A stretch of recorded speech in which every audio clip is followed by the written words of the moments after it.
Bisan pag memorize nimo ang tanang seta sa Biblia, bisan pag kapila ka magkutlo sa nakasulat sa balaang kasulatan, kung wala ka masakop sa pundok ang gitukod ni Kristo, di gyud na mamahitabo nga mamahimo kang tinuod. Og dili pud pwede nga mulabaw ang tao kang Kristo eh.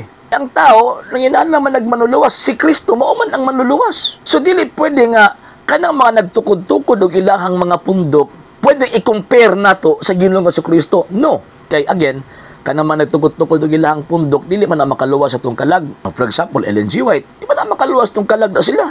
Charles Taze Russell sa Jehovah's Witnesses, di man na makaluwas. Kinsa pa? Kibuloy, samot. Kinsa pa? Martin Luther, samot. Manalo, samot. Soriano, samot.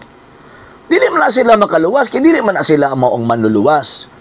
Sa tinuod lang, wala gud sila katungod nga magtukod og ilahang pundok. Kay dili man silang manluluwas.